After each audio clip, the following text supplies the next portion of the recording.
Então, aqueles que talvez não estão nos acompanhando aqui, mas que vão assistir esse vídeo depois aí pelo YouTube também, sejam bem-vindos ao nosso estudo. E só para a gente poder relembrar, né? Semana passada estivemos estudando um pouquinho sobre o início do livro de Daniel e estudamos os 7 primeiros versos. Foi um pouquinho ali dessa estrutura do livro, né? Dessa base do livro, na verdade. O capítulo 1 de Daniel, se a gente observar, por exemplo, uma coisa que a gente acabou não mencionando, mas alguém pode ler para a gente o verso 21? Ah, e outra coisa, eu vou pedir, quem puder, que não tiver com barulho ao redor e tudo mais, né? Que não dê alguma interferência, já deixa o áudio ativado, porque eu gosto de estar sempre interagindo. Então, às vezes eu faço uma pergunta, aí até a pessoa ir lá, apertar o botão. Então, se está todo mundo com o áudio desativado, todo mundo pode falar ao mesmo tempo, fica bem legal. Parece que a gente está assim num grupo, todo mundo perto, né? E vamos tentar transformar isso aqui um pouco mais real, né? Mais palpável, para não ficar tão distante um do outro. Então, se não tiver nenhuma interferência de som aí perto de você, deixa o áudio ativado. Pode ser?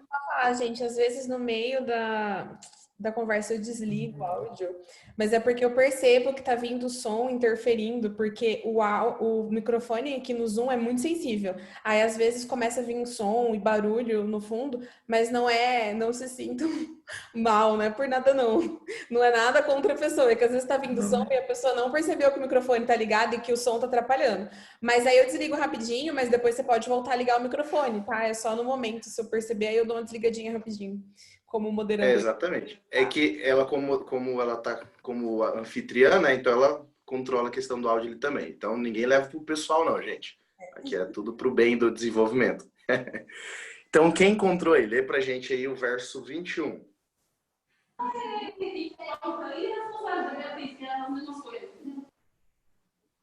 Eu leio. Uhum. Daniel continuou até o primeiro ano do rei Ciro. Opa, então olha que interessante. Aqui significa que quando Daniel escreveu o capítulo 1, ele já sabia de toda a história do que tinha acontecido. Certo? Porque ele fala que ele permaneceu, né, ele continuou até o primeiro ano do rei Ciro. E a gente sabe que isso é uma história bem posterior no livro. Significa que quando ele escreve o capítulo 1, ele tem em mente toda a história do que ele vai falar depois. Então ele coloca o capítulo 1 como uma introdução do que vai ser o restante do livro. Então a gente entender o capítulo 1 vai nos ajudar a gente a entender o restante do livro. Então é muito importante esse capítulo, certo? Então, beleza. Estudamos os primeiros 7 versos, agora vamos a partir do verso 8. Então eu vou pedir para alguém ler para a gente aí os versos 8 até o verso 16.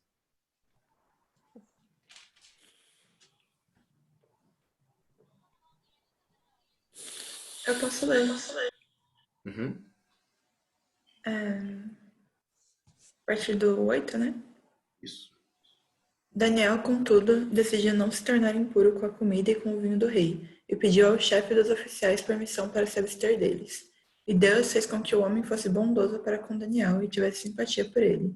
Apesar disso, ele disse a Daniel: Tenho medo do rei, o meu senhor, que determinou a comida e a bebida de vocês, e se ele os achar menos saudáveis que os outros jovens da mesma idade, o rei poderia pedir a minha cabeça por causa de vocês. Daniel disse então ao homem que o chefe dos oficiais tinha encarregado de cuidar dele e de Ananias, Misael e Azarias: Peço que faça uma experiência com os seus servos durante 10 dias. Não dê nada além de vegetais para comer e água para beber. Depois compare a nossa aparência com a dos jovens que comem a comida do rei, e trate os seus servos de acordo com o que você concluir. Ele concordou e fez a experiência com eles durante 10 dias. Passados 10 dias, eles pareciam mais saudáveis e mais fortes do que todos os jovens que comiam a comida da mesa do rei. Assim, o encarregado tirou a comida especial e o vinho que haviam sido designadas, e em lugar disso lhes dava vegetais. Perfeito. Muito obrigado, mano.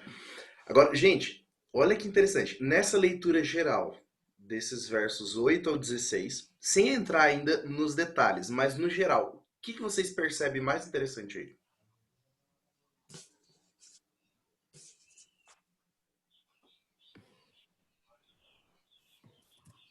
Podem falar, fiquem à vontade. Um de cada vez, gente. Ah, detalhe, só lembrando, caso alguém esteja falando e você já queira comentar, levanta a mão, que a Dani tá no computador, Dani? Uhum. Tá, né? Então ela vai estar acompanhando ali, você levanta a tua mão, ou aqui no próprio aplicativo mesmo, né? Você pode colocar a mãozinha levantada, que aí ela acompanha aí você pode me cortar, viu, Dani? Se eu estiver falando, fala, ó, fulano quer falar, olha, aí não tem problema, eu já passo, tá? Que eu só falo para preencher os vácuos de conversa, tá bom? Beleza, então e aí? Nesse geral desses versos, o que vocês acharam mais interessante?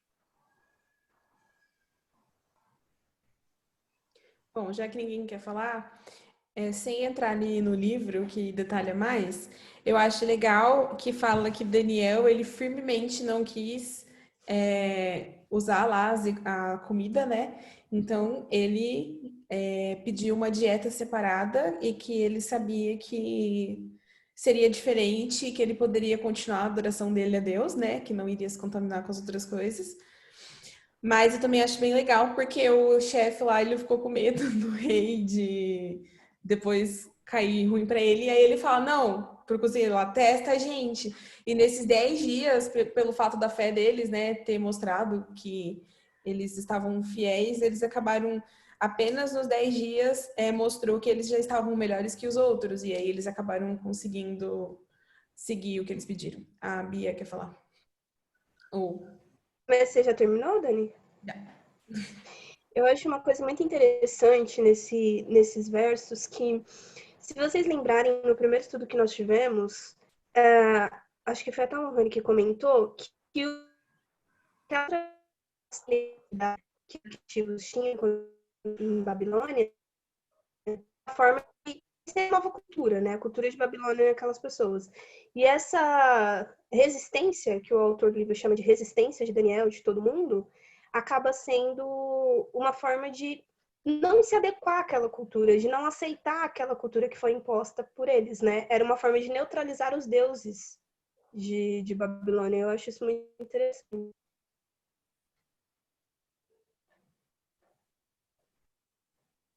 Tem duas coisas que eu também acho interessante. Você terminou de falar, né, Bia? Aqui tá travando aqui um pouco, não consigo perceber. Mas outra coisa nessa resistência deles que eu achei muito legal é o fato deles terem sido super educados com o superior deles. Tipo, apesar de que tem muita gente hoje que às vezes para provar um ponto ou para provar a sua fé, ele chega tipo sendo super rude com outras pessoas, seja tipo questão de comida ou, por exemplo, guarda do sábado, ou outros desses princípios que a gente tem como sendo principais, né, princípios. E outro ponto dessa parte que eu acho legal é que eu estava pensando que faz bastante referência com a história de Jesus, que tipo a gente já sabe que Daniel é um tipo de Cristo, mas essa questão de eles não aceitarem comer a comida do rei e tudo mais, me lembrou muito a parte de quando Jesus estava no deserto e ele se recusa, é um momento de provação para ele, ele se recusa a comer, tipo, Satanás fala para ele transformar a pedra em pão e ele se recusa, né? Ele é provado na questão do apetite. Eu penso que isso e assim como Daniel, isso não era uma coisa que estava relacionada, tipo, a comida, era também relacionado à adoração, a quem eles estavam escolhendo adorar. Tipo, Daniel, no caso, Daniel e os amigos dele, no caso, ao recusar a comida, também estavam se recusando a adorar o rei. E Jesus, ao recusar obedecer a Satanás, estava se recusando a adorá-lo, né?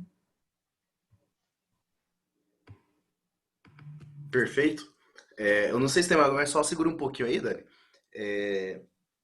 Vamos pegar agora nesse ponto que algumas coisas que a gente já foi pontuado aqui, né? Agora vamos trabalhar um pouquinho essas ideias. Foi dito aqui sobre a questão da firmeza da decisão deles, não é? Foi dito sobre a questão da fé que eles tinham, porque eles poderiam ter pedido, olha, deixa que a gente testa a gente aqui 3 meses, 3 anos, sei lá, mas eles falam somente 10 dias, né? Então não sei se alguém teria alguma coisa para comentar sobre esses 10 dias aí. Mas outra coisa que foi comentado sobre a questão da resistência deles ser uma resistência pacífica, né? Tá comentando aí. Então, eles de uma forma educada, pedindo permissão e tudo mais. Então, a Bia até comentou ali, né? Então, deixa eu ver aqui como que foi a frase aqui nos comentários aqui no chat. Uma resistência pacífica, que foi dito, e a Lohane falou sobre respeito sem submissão, né? Então, bem interessante isso aí. E agora você comentou sobre a questão também da alimentação, certo? Então, tem uma provação a respeito do alimento. Então, uma perguntinha. Isso é novo na história da Bíblia? Ou nas histórias da Bíblia? De onde surge esse conceito de questão de provação em relação ao alimento? Será que tem histórias passadas que se repetem? Ah, a Lohane quer falar. Eu não sei se você ia falar antes, Dani, aí eu interrompi você. Eu ia. Você levantou a mão, eu falei que você ia falar. Pode falar. Que eu ia falar que a primeira questão do alimento foi justamente lá no Jardim do Éden, né? Quando Deus colocou.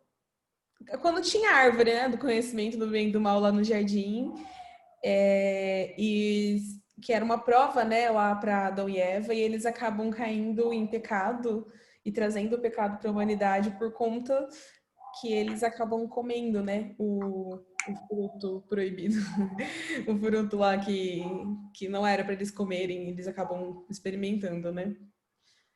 Não sei se a Lohane ia falar mais alguma coisa em relação a isso. Eu ia falar isso também. E é interessante como ao longo da história da Bíblia é uma tentação bem recorrente de Satanás, né? Como ele notou que nós já começamos por esse pé no pecado, várias vezes isso recorre. Inclusive foi o que a Amanda comentou, né? Cristo teve a mesma tentação, foi a primeira tentação e Cristo não caiu. Daniel e seus amigos também não caíram nessa tentação. Inclusive, muitas vezes lá estava o povo de Israel no trajeto reclamando da comida. Ah, se fosse a comida do Egito. Ah, se tivesse carne, aqui a gente passa fome, só tem essa comida horrenda, o maná. Então, a comida sempre foi um ponto bem crucial e divisor também entre nós e Deus. Perdão, Luan, é que é tanto sotaque, é tanta gíria. Então, essa comida. Oi? Você falou assim, essa comida, quando você falou que o povo de Israel se referia ao maná, você falou essa comida o quê? Horrenda. O que seria isso? Horrível. Ah, tá. Desculpa, é só porque eu gosto de reparar essas diferenças aí de gíria. Alguém ia comentar? A Anália tinha levantado a mão aqui, mas ela abaixou, não sei se ela quer falar. Não, eu estava só lembrando de a comida também foi fez com que Esaú perdesse a primogenitura, né?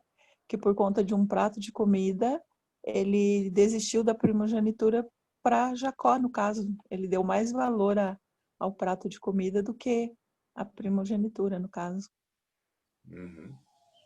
Ou seja, pelo que a gente tem falado aqui, a questão da alimentação é uma questão crucial na nossa vida, né? Não sei se vocês, se todo mundo está acompanhando o livro, mas o autor ele pontua que a relação da nossa vida espiritual não é desconecta ou desconexa da nossa existência aqui, natural, como seres humanos, né? Então, a questão da alimentação tem que ver com a questão espiritual também, certo? Agora, uma coisa que eu acho bem, sabe, bem forte, sim, é a gente sempre buscar um pouquinho mais das origens, né? Então, já comentaram sobre a questão de Israel, já comentaram sobre Adão e Eva. Agora, como essa questão da alimentação, ela era tão pesada lá no Jardim do Éden, o fato de Eva comer do fruto, tem uma coisa que é bem interessante. Quando a gente pega o relato da criação, a gente vê alguns atributos, né, de Deus, lá no relato da criação. Então, em Gênesis 1, a gente tem Deus como sendo o criador do universo, né? Ele sendo o criador de tudo, né? Então, ele é o dono de todo o universo, de toda a criação. Agora, ele pega esse atributo, que ele como governador, e dá ao homem também. O homem agora ele tem o domínio, né, sobre a criação. Assim como Deus ele era o governador de todo o universo. Depois, Deus ele como doador da vida, ele que gera a vida da criação do planeta Terra, ele dá a capacidade para o ser humano também de gerar vida a partir do relacionamento do casal. E é um atributo que também é dado para o homem. E por isso que o homem é chamado imagem e semelhança de Deus, porque ele tem atributos semelhantes aos atributos divinos. E por isso que o ser humano é imagem e semelhança de Deus, no contexto de Gênesis 1. Agora tem mais um atributo de Deus em Gênesis 1 que não foi dado para o homem. Que é o quê? É o atributo dele Esse é o mal. É isso? em Gênesis 1 ainda, no caso. Ah, então... Ops. Não sei. Mas Não sei. Dele é ser o o atributo. criador, dele criar, dar a vida? Não, porque nós como seres humanos temos a capacidade de gerar vida a partir de nós também. Certo? Acho que você comentou semana passada que Deus é o único que consegue nos prover alimento. Exatamente, perfeito. Então, ele ser o provedor do alimento é o atributo em Gênesis que diferencia Deus do ser humano, certo? Então, é unicamente exclusivo de Deus e não do ser humano. Aí, quando chega agora em Gênesis 3, a mulher, ela faz o quê? Ela começa a ter várias características que até então só era de Deus. Então, ela vê o que é bom, que era Deus quem viu que era bom. Ela toma do fruto, né? Que em Gênesis 2 é Deus quem toma o homem, coloca no jardim do Éden. E depois ela come, né? Ela determinando agora qual é o alimento para ela e ainda dá para o marido. Ela também dá o alimento para o outro. Imagina só. Então, essa questão do alimento é muito importante. E a gente, como vocês comentaram, a gente vê em toda a história da Bíblia. Então, a gente parar e pensar, poxa, será que a alimentação é só uma coisa assim de saúde somente? Não, tem muita coisa envolvida, a questão de adoração e tudo mais, né? Então, por isso a importância da resistência de Daniel, certo? Mas o que mais vocês acharam interessante nesse trecho? Agora, pode ser que tenha alguma coisa ou outra ali que vocês acharam interessante que não foi nesse geral, mas que envolve esse trecho aqui dos versos 8 ao 16.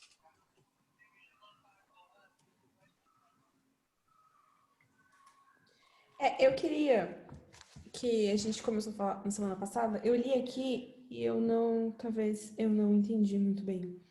No livro, no final da página 18 para a página 19, ele tem falado porque eu acho que você começou a explicar semana passada, mas agora eu viajei, não sei mais por quê.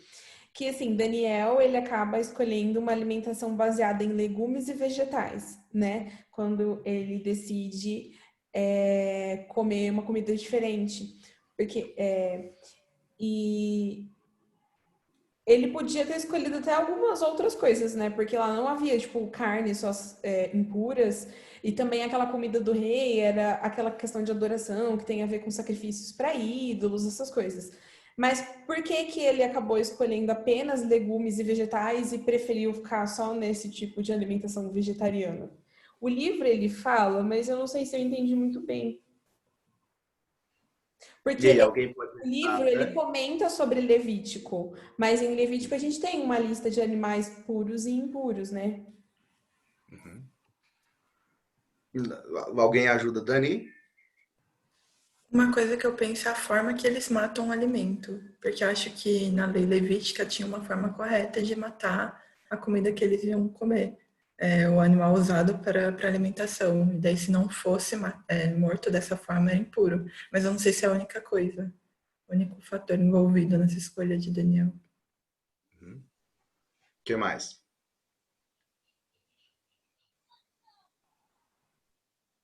Será Alguém que mais seria para ajudar, Dani? uma forma de relembrar a alimentação do Éden? Uhum. E de que forma ele traz isso?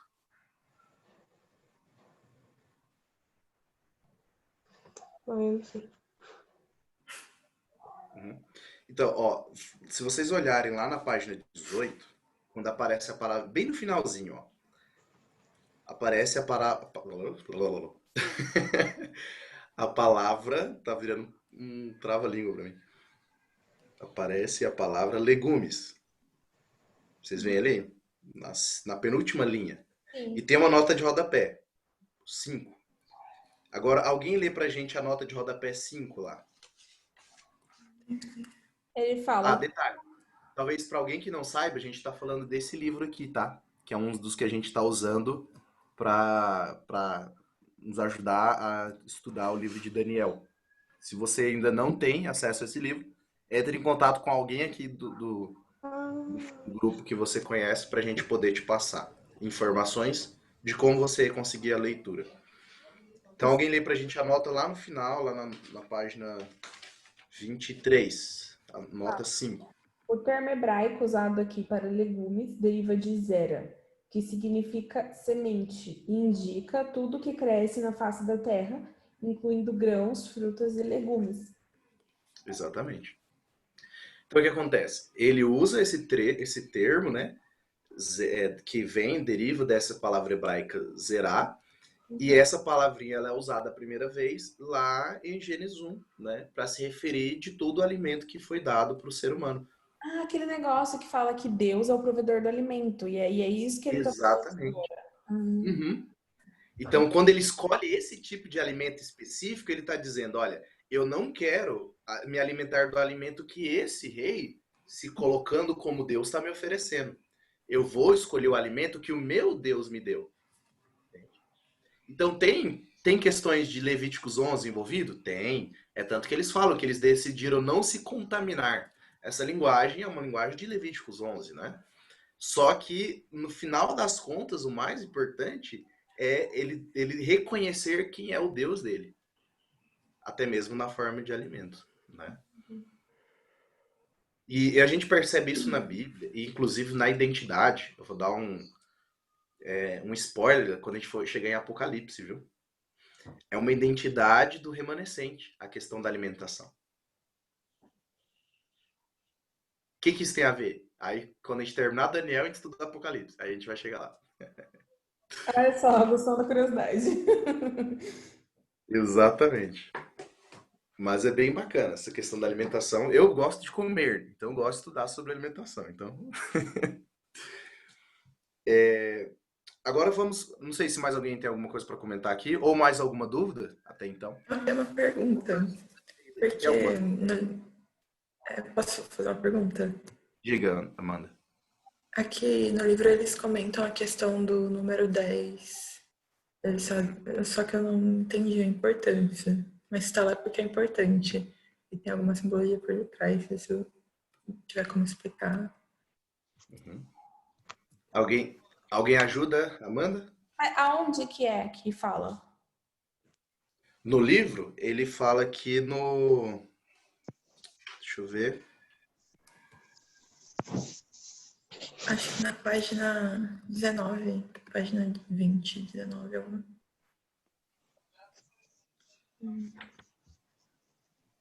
Entendi. Tá, deixa eu só ver aqui. 7. Onde ele vai ter uma... É lá também. Tava lendo ela agora. É na página 20, no final do 19, Achei. no último parágrafo, e início da 20. Exatamente. Ele fala apenas 10 dias. Aí ele tem a nota de rodapé e ele vai comentar um pouquinho sobre os 10, o número 10, né? Alguém sabe o significado desse número 10 na Bíblia? O que ele significa? Ou alguma outra coisa que tem o 10 relacionado na A Bíblia? Bia pode ler a nota de rodapé lá que a gente achou. Lá tem escrito alguma coisa. Lê aí, Bia. Na Bíblia, o número 10 simboliza um montante mínimo para algo. Gênesis 18, 32. Devemos acrescentar que a língua hebraica representa o número 10 pela menor letra do alfabeto. Iod, eu acho que é assim que pronuncia. Em um contexto temporal, ele simboliza um período no qual somos colocados à prova. Existe, por exemplo, uma contagem regressiva de 10 dias entre a festa das trombetas e o dia da expiação, servindo como tempo de preparo e teste. Perfeito. Vocês lembram lá em Apocalipse? Deixa eu pegar aqui. Apocalipse capítulo 2, verso 10. Apocalipse 2:10. Alguém encontra ele aí pra gente aí. A gente vê um outro exemplo também de provação relacionado com 10 dias. Apocalipse o quê? 2, verso 10.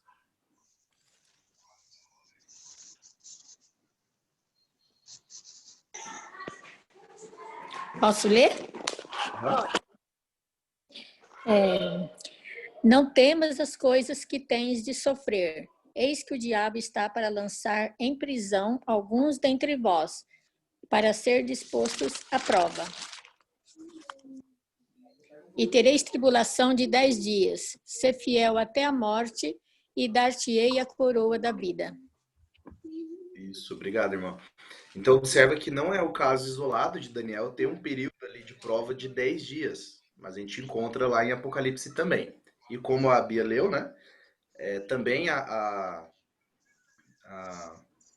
festa das trombetas acontecia exatamente 10 dias antes do dia da expiação, certo? Como uma forma de preparação, né, para o juízo, para o dia do juízo que viria no dia da expiação, que é esse dia do juízo, certo?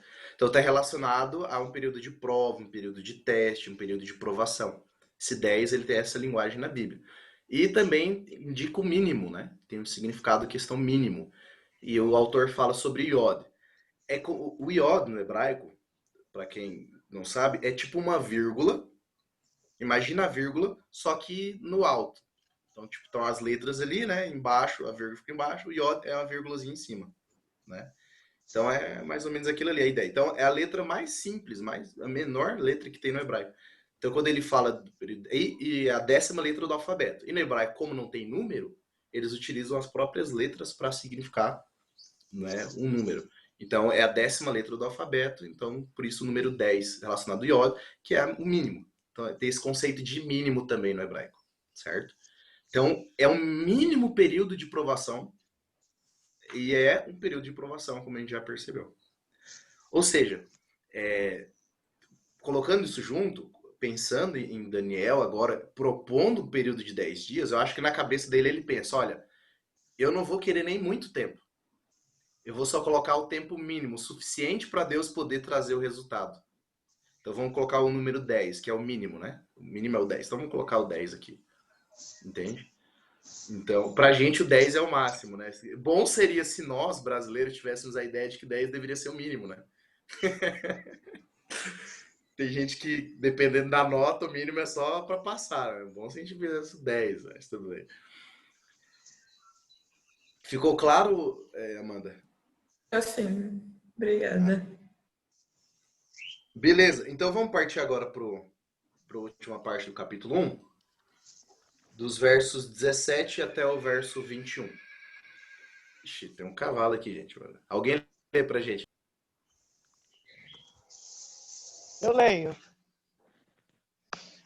Ora, a estes 4 jovens, Deus deu o conhecimento e a inteligência em toda a cultura e sabedoria.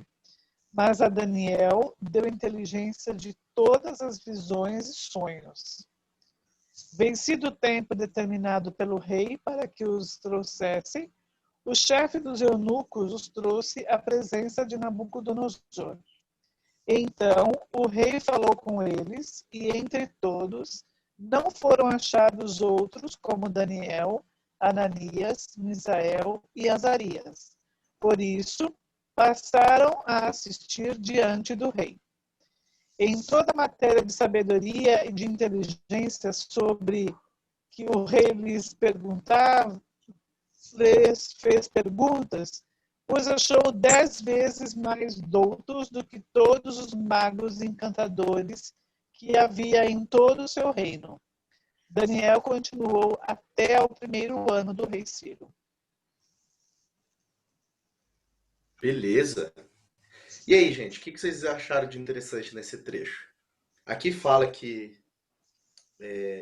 esses 4 jovens, Deus deu conhecimento, inteligência, né, mais do que os outros. Depois é dito que eles receberam 10 vezes, em contraste com os 10 dias. Né? Então é bem interessante isso aí. Depois é dito que eles aprenderam de tudo. Então eles não tinham somente o conhecimento da religião dele. Mesmo estando, né, em resistência ao que eles tentaram impor sobre eles, né, eles continuaram aprendendo. Eles aprenderam, na verdade, né, de outras coisas também. E eles sabiam mais do que os outros sobre isso. Então, o que vocês acharam de interessante aí? O que isso tem a ver com o que Daniel tenta nos ensinar? E o que isso tem a ver com a gente hoje?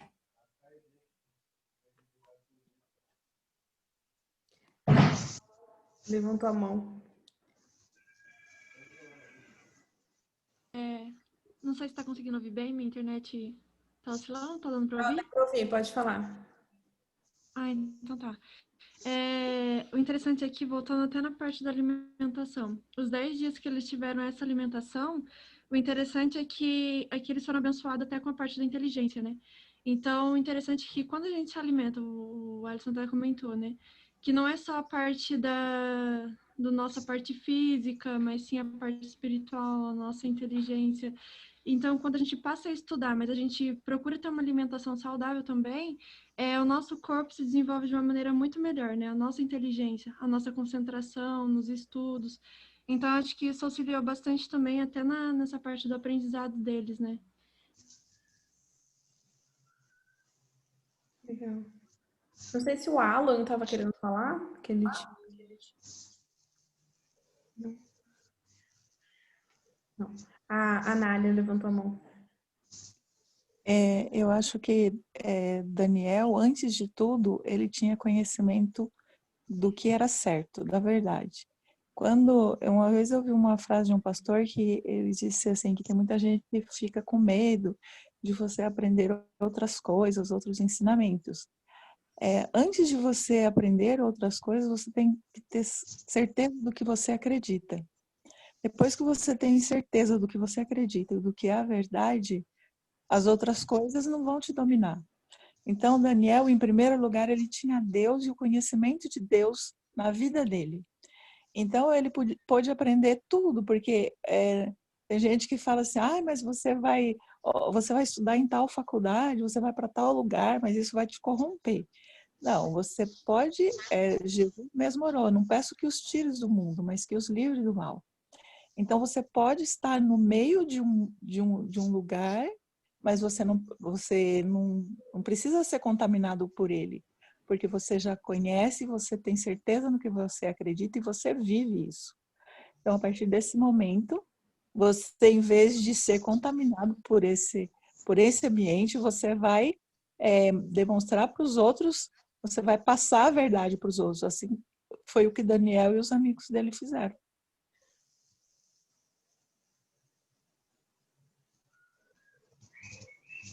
Eu acho legal, como o autor fala, que da fé deles, né? Que, na verdade, tudo que eles receberam não foi por conta do esforço deles. Não foi porque eles tiveram uma alimentação saudável que eles acabaram tendo o resultado que eles tiveram. Mas sim o fato deles terem a consciência da adoração de Deus e viver essa vida em santidade. E aí, um dos meios que eles utilizaram foi ter alimentação saudável, não se contaminar com as coisas. Mas aí a graça de Deus deu para eles esse conhecimento.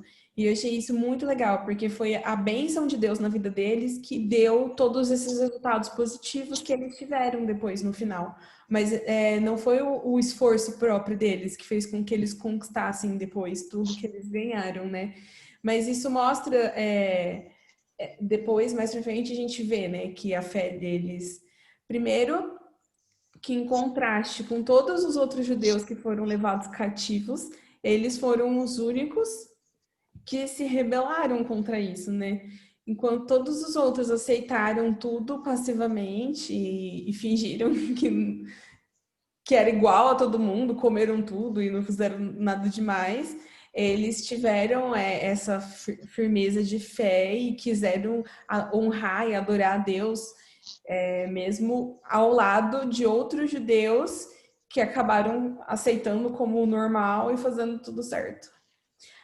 A Bia levantou a mão. Eu não sei se você levantou a mão ou se você curtiu. Que você deu... As duas coisas. Eu então... achei sensacional. E tem um trecho que o autor fala exatamente sobre isso, e eu queria muito ler, porque eu acho que é algo muito importante pra gente mentalizar, sabe? E que ele fala assim: Mas, além do seu testemunho e do desejo de permanecer fiel, o comportamento de Daniel contém uma importante lição sobre o elo, frequentemente ignorado, entre a fé e a existência. A religião dele não está limitada às crenças espirituais ou abstrações, mas chega ao nível concreto da existência. É aquela não separação que a gente tem da minha vida e minha vida espiritual, né? Quando você é questionado, mas por que você segue essa alimentação? Ou por que você não come isso? E tal, e a gente, porque eu sou adventista não come porco, entendeu? Não é essa ligação, não é essa explicação. E Daniel deixa muito claro com o testemunho dele que não tem que ter essa divisão de fé e existência, sua vida aqui e a sua vida espiritual. É tudo uma coisa só, né?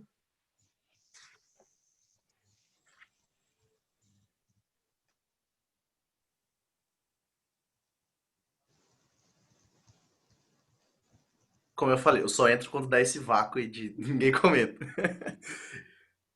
Tá muito legal, gente. Já que a Bia leu ali um trecho, eu queria ler um outro também, que eu também achei assim, muito top.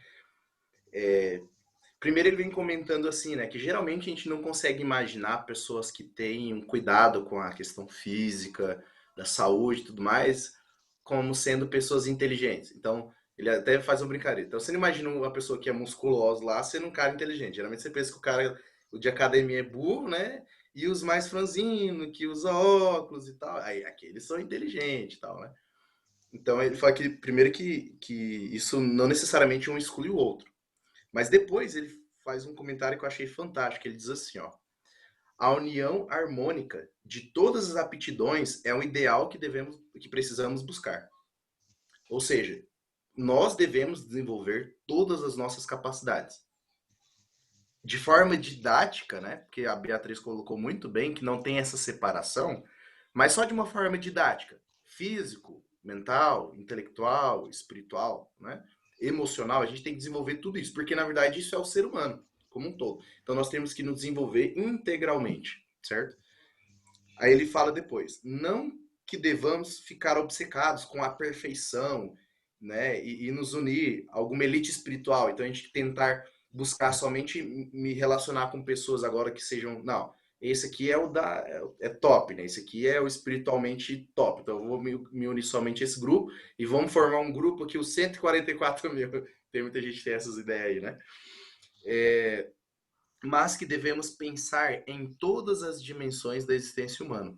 A graça divina alcança a vida como um todo. Não somos meramente o resultado das nossas ações, mas o produto de uma dádiva, a graça de Deus. Então, o que a Dani falou ali, né? Então, nem sempre o que nós temos é aquilo que a gente produz mesmo. Claro que tem coisas que a gente faz, causa e efeito, mas nem tudo. Porque tem coisas que é o fruto da graça de Deus. A gente tem que ter isso em mente, né? Então, o Senhor alcança os cativos hebreus onde eles estão, eles concede felicidade e êxito no próprio âmago da sua aflição. Então, a gente tem que buscar nos desenvolvermos, mas com a consciência de que Deus é quem nos abençoa, Deus que nos dá felicidade, alegria, paz, prosperidade, não é? Então, tudo isso a gente tem que ter essas duas coisas em mente, né? O buscar o desenvolver, mas saber que Deus ele nos concede aquilo que nós realmente precisamos. Então, acho isso bem bacana, essa harmonia em buscar nos desenvolvermos num todo, né? Acho bem bacana. O que mais, gente? Vocês acharam de interessante aí?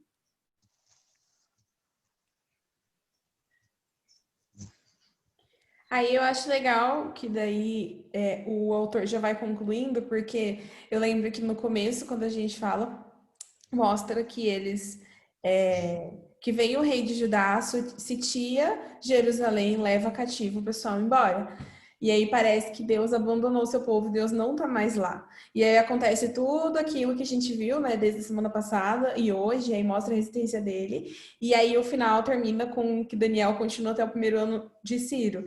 E aí o autor vai falar que daí, tipo, Deus agora abençoa eles, né, depois desses 3 anos, e eles acabam sendo mais inteligentes tudo, e que disse que a ação de Deus não parou só nisso, porque além deles terem recebido agora no final a recompensa, né, tipo, dessas coisas que eles fizeram, a conclusão do primeiro capítulo é meio que retoma Deus voltando ao controle da história, né, que no começo Deus tinha entregue os judeus para os babilônicos. Mas agora, quando menciona Ciro, Ciro na Bíblia, na história, né, dos judeus, é o rei que permite lá o retorno deles do exílio, que é quando eles podem voltar para Jerusalém e concluir. Então, tipo, o capítulo termina mostrando já um pouco sobre a salvação de Israel e a resposta de Deus, né, para as pessoas.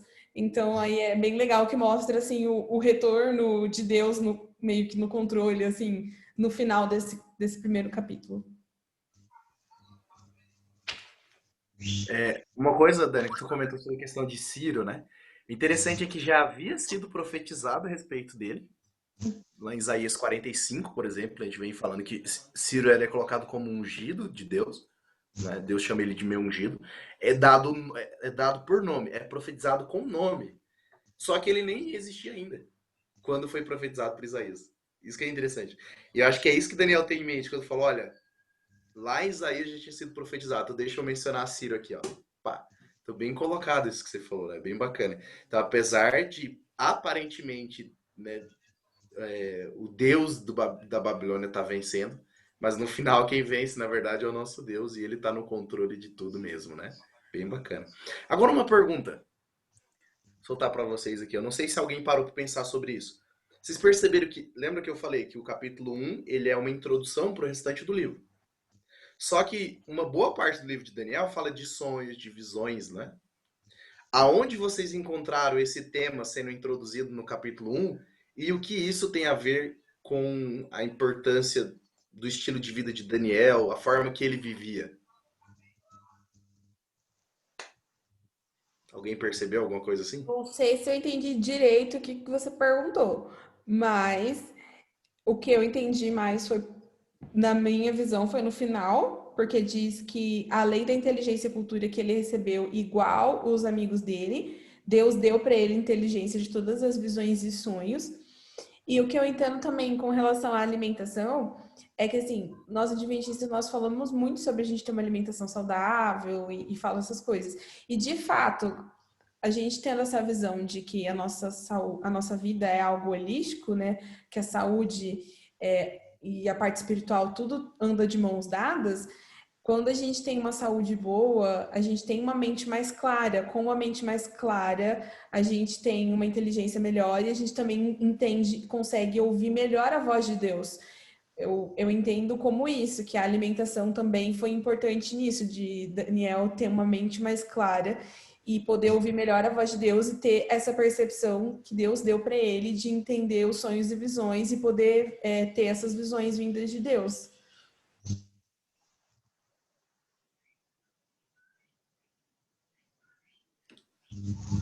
Quem mais? Bem interessante, mas fala, Alan.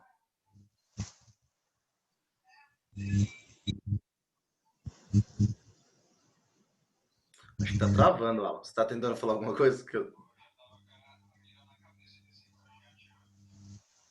Tá parecendo um robô aqui no Emite Som falando.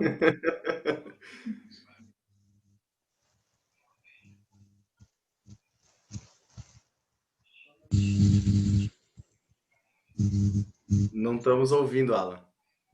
Não sei se é o microfone que tá, tipo, fazendo barulho, como Fala se... para ele digitar. Digitar ele aí, pode já que não consegue falar. escreve no chat qualquer coisa, porque o som não tá saindo. E enquanto ele vai escrevendo ali pra gente no bate-papo, alguém mais quer falar?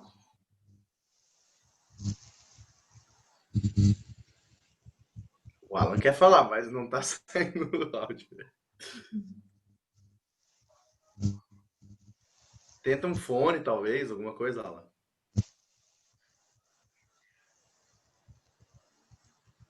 Tá. Enquanto o Alan vai tentando descobrir um problema técnico ali, uma coisa que eu acho muito interessante sobre a questão dessa ideia de sonhos, de visões e tudo mais, é que o fato de Daniel ele receber sonhos e visões não torna ele somente um profeta na Bíblia.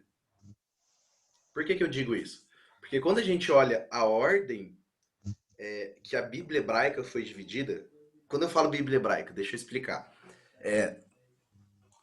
a sequência de livros que nós temos hoje, aqui em português e tudo mais, ela é baseada na Septuaginta, que é uma tradução do da Bíblia, do Antigo Testamento, mais para o grego, certo? Então eles mudaram a ordem. Eles não mudaram o texto em si, os textos continuam mesmo, só que eles mudaram a ordem. Então eles acharam que os temas ficariam mais conexos, ou faria mais sentido se colocassem numa certa sequência. Só que quando a gente pega a Bíblia, né, o cano mesmo que foi dividido no tempo de Jesus, a Bíblia que Jesus usava na época, o livro de Daniel, ele se encontrava junto com outros, e não junto com os profetas, como nós temos aqui em português. E ele está numa porção dos livros de sabedoria. Então, o livro de Daniel é colocado igualmente como o livro de Jó, de Provérbios, de Salmos e tudo mais, como livro de Salmos, não, perdão, de Eclesiastes, Provérbios e Jó, como livros de sabedoria, certo? Por quê? Porque na mentalidade bíblica, você ter visões do futuro não necessariamente torna você um profeta, mas torna você um sábio. Qual que é a diferença do sábio para o profeta? O profeta é o portador da voz de Deus. Não necessariamente ele tem uma visão do futuro. Então, por exemplo, a gente tem lá Arão, que ele era um profeta de Moisés, mas ele não tinha visões do futuro, né? E a gente tem exemplos de vários profetas, né? Natan, que foi um profeta que advertiu Davi pelo que ele tinha feito, o pecado dele e tudo mais. Foram vários profetas que não receberam visões do futuro. Mas Daniel, ao receber visões escatológicas do tempo do fim, visões de tempo e tudo mais, ele é colocado ali no grupo de sabedoria. Por quê? Porque o sábio na Bíblia é aquele que sabe do futuro e esse conhecimento do futuro modifica a forma dele viver, influencia a forma dele viver hoje. Então, por que Daniel ele era fiel? Porque ele sabia do futuro. Ele sabia que Deus ia trazer o povo de volta. Ele sabia que ia ter um período de 70 anos e o povo ia retornar para Jerusalém. É tanto que no capítulo 6 a gente vê Daniel orando, é um spoiler já, mas Daniel ele ora na janela enquanto tinha um decreto que aqueles que orassem para qualquer outro Deus ele poderia morrer. Mas por quê? Porque Daniel ele sabe do futuro. Ele sabe que Deus ia cumprir a promessa dele. E com isso influenciou a forma dele viver hoje. Eu acho isso muito bonito, essa ideia. Por quê? Porque nós, como conhecedores da Bíblia, a gente vai estudando, a gente também conhece profecias a respeito de coisas do futuro. E aí a minha pergunta que eu quero fazer para mim e também estender para vocês. Como essa compreensão do futuro influencia a nossa forma de viver hoje? Acho que é uma coisa que a gente tem que pensar também, né? A Amanda levantou a mão. Não saiu nada, Amanda.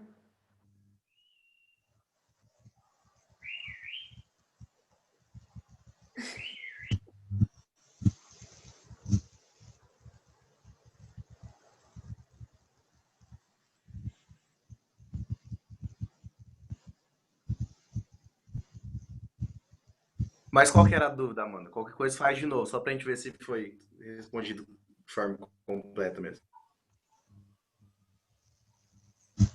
E o Alan, esse barulho que a gente tá ouvindo deve ser lá do Alan, deve ser o Paçoca. O barulho então o áudio dele tá funcionando. parece que é do áudio, é como se fosse algum cabo que tá fazendo o som, sabe? E não... alguma coisa assim.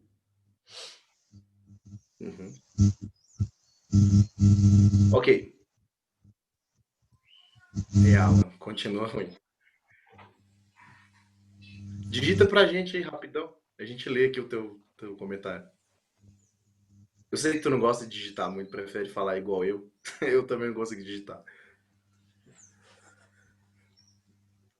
Mas mais alguém, gente? Gostaria de comentar alguma coisa sobre esse trecho final aqui do capítulo 1?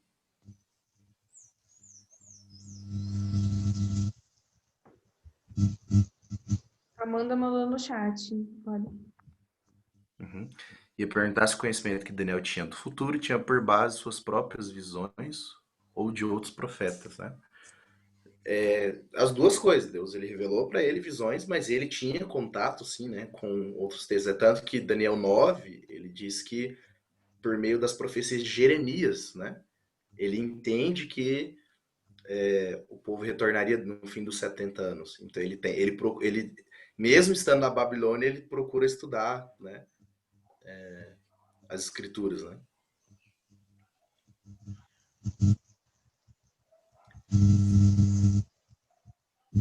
Alan, não tá dando certo, Alan. Tá chiando ainda. Mas eu queria ouvir alguém que não falou ainda. Deixa eu ver aqui. O Alan poderia ser também, mas ele não tá conseguindo. Mas deixa eu ver aqui. Quem que é a irmã que tá ali com o nome Muriel?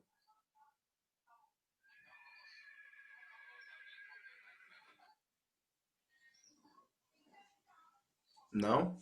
Não apareceu? Não, sou eu. É que meu filho não deixa eu um minutinho quieto. Faz parte. Mas, irmã, então, Mas eu tô ouvindo. o que você tem entendido? O que você acha? O que isso modifica na tua vida ou que isso te ajuda na tua vida? Então, é a primeira vez que eu estou estudando assim a fundo o livro de Daniel. E o que eu acho lindo de tudo isso é a fé dele, a dedicação e não questionar, né, o que é passado para ele. Assim, comparando aos dias de hoje, nós, né? Eu não sei se fosse com a gente, se a gente não questionaria, não pensaria talvez 2 vezes, né? Porque hoje você vê muita gente, por exemplo, um exemplo bem bobo, vou fazer regime, eu não consigo. Eu penso no McDonald's, na Coca e tal, né? E Daniel, por sua fé, cara, ele abriu mão de tudo e fez o que Deus pediu a ele, né? Então eu acho muito, muito linda essa dedicação dele e toda a história.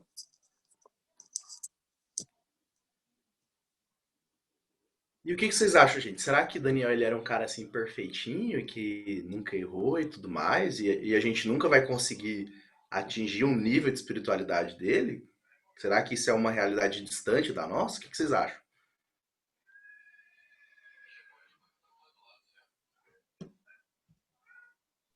Racionalmente, eu penso que não. Mas às vezes, estudando a fundo, eu paro para pensar que parece que está bem distante da gente, ou de mim, né, no caso. Mas racionalmente eu sei que é acessível a todos nós. Não é um privilégio de poucos. E de que forma que é acessível? Como que você entende o que foi necessário para Daniel para que ele conseguisse atingir, vamos colocar assim, essa maturidade espiritual, né? Aí a Dani já se prontificou a falar. Ô, Lohane, é que pensando no que você falou, eu também penso assim da mesma forma, mas eu acho que a resposta é que quando a gente olha a vida dessas pessoas que parecem que eram perfeitas, né? A chave tá no relacionamento que elas tinham com Deus, né? Que nem Daniel, ele tinha um relacionamento de muita. Por que que ele chegou nesse ponto? Porque ele já nutria um relacionamento com Deus de fé, de oração, de dedicar a vida a ele, para ele poder ter essas provas que ele teve e vencer, né? A mesma coisa que a gente vê a história de Enoque, que foi levado para o céu porque ele tinha uma vida de comunhão com Deus. Então, é essa comunhão que vai transformar o nosso caráter, que vai fazer com que a gente se molde e fique mais parecido com Jesus e a gente consiga enfrentar as provações e estar cada vez mais próximo de Deus dessa forma, né? Perfeito. E uma coisa assim, gente, eu lembrei agora da história de Guilherme Miller, né? Alguém saberia dizer quais são as 2 partes da Bíblia que Guilherme Miller mais estudava? Eu sei que ele estudou lá das 2.300 tardes e manhãs, que é do Daniel, né? Ó, Amanda colocou ali Daniel e Apocalipse, né? Alguma outra sugestão aí?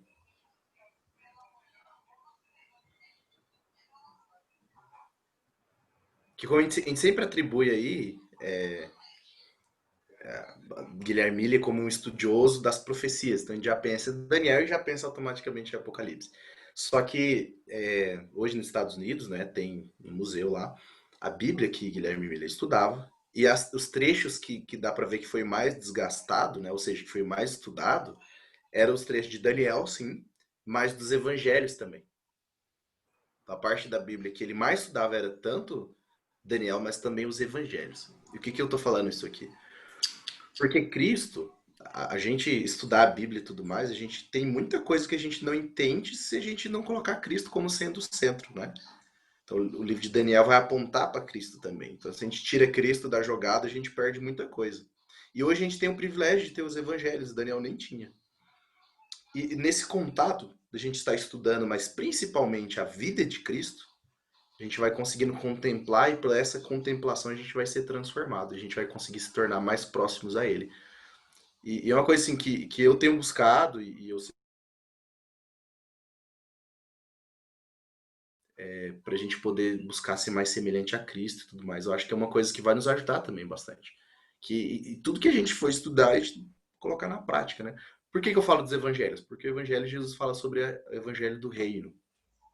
Essa perspectiva do reino, que tem justamente com essa questão da sabedoria. Que é, o que é o reino, né, que Jesus ensina? É a esperança no futuro, né, da vinda de Jesus. Mas que essa esperança modifica a forma de viver hoje. Então, lá no céu, lá não vai ter doença, então eu vou cuidar da minha saúde hoje também. Lá no céu, todo mundo vai ser cidadão do reino. Então, eu vou tratar todo mundo hoje como sendo cidadão do reino. Enfim, várias outras coisas, essa perspectiva do reino. Então, por isso que eu falei sobre a questão dos evangelhos, que é bem bacana também. Tá? Alguém gostaria de dar alguma contribuição final aí para o nosso estudo?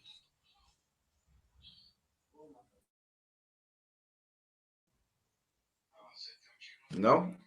Alan, última tentativa, Alan. Vai lá.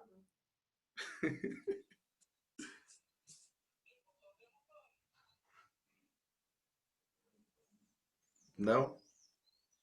Tá, que pena. Fica para a próxima aula. Então, gente, deixa eu ver aqui. Aninha, tora pra gente?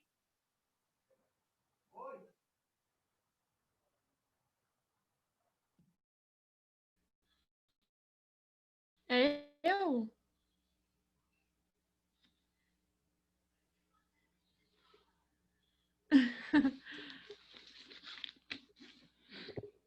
Tá dando pra ouvir bem?